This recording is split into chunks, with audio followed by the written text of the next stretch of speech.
বাংলায় লাল চন্দনের রঞ্জনা নামেও পরিচয় আছে এবং ইংরেজিতে এটি পরিচিত রেড স্যান্ডাল নামে। এছাড়াও আরও অনেক নামে পরিচিত এই গাছটি। লাল চন্দন গাছ চাষ করা যায় না বা চাষ করলেও এটি হয় না। প্রাকৃতিকভাবে জন্ম নেওয়া একটি গাছ পরিপক্ক হতে সময় লাগে কয়েকশো বছর। আবার বাজারে চাহিদা থাকায় এর দামও অনেক বেশি।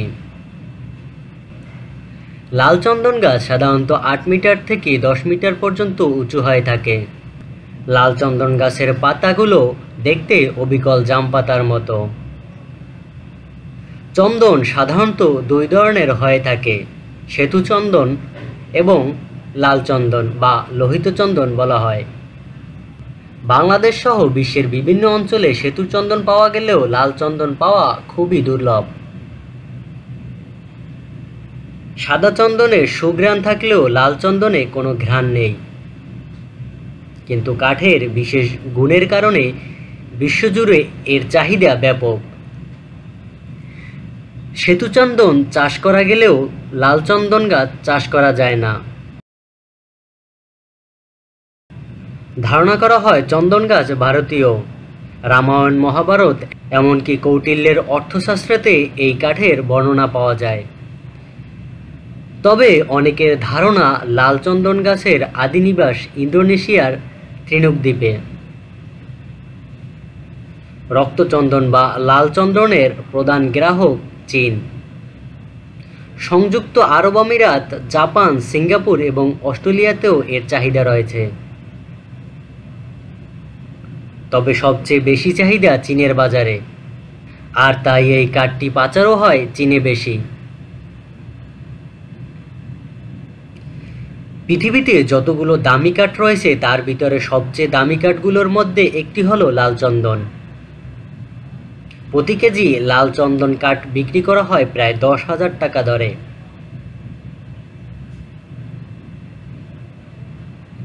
এতটা দামি হওয়ার কারণে এই কাঠ আদিকাল থেকে লাল সোনা নামেও পরিচিত। লাল চন্দন কাঠ খুবই বিখ্যাত কাঠগুলোর মধ্যে অন্যতম একটি কাঠ, যেটি সচরাচর পাওয়া খুবই দুষ্প্রাপ্য ব্যাপার। অত্যন্ত মূল্যবান এ কাঠ একটি সময় এত পরিমাণে কেটে উজাড় করা হয়েছে যে পৃথিবীতে এখন পর্যন্ত প্রায় অল্প কিছু শতাংশ এই লাল চন্দন কাঠ গাছ অবশিষ্ট রয়েছে। কিন্তু আমাদের মনে প্রশ্ন জাগে, কি এই লাল চন্দন কাঠ, আর কিসে এর ব্যবহার রয়েছে, আর কেনই বা এর দাম আকাশচুম্বী? এমন অনেক প্রশ্ন ঘুরপাক খাচ্ছে আমাদের মনের মধ্যে। দক্ষিণ ভারতের তামিলনাড়ুর প্রদেশে এই গাছ পাওয়া যায়। তামিলনাড়ুর সীমান্তবর্তী পাহাড়ি এলাকার তুমুল, ন্যাংরা, চিত্তুর পাহাড়ে এটি জন্মিয়ে থাকে। অপরূপ সৌন্দর্যে ভরপুর এই পাহাড়ি এলাকার পাহাড়ে পাহাড়ে বিভিন্ন গাছপালার সাথে জন্মে এই লাল চন্দন গাছ। আবহাওয়া এবং মাটির গুণাগুণের তারতম্যের কারণে বিশেষ কিছু পাহাড়ি অঞ্চল ছাড়াও এই গাছ অন্য কোথাও জন্মায় না। সামান্য ডিগ্রি সেলসিয়াস তাপমাত্রার তারতম্যের কারণেই মারা যেতে পারে এই গাছ।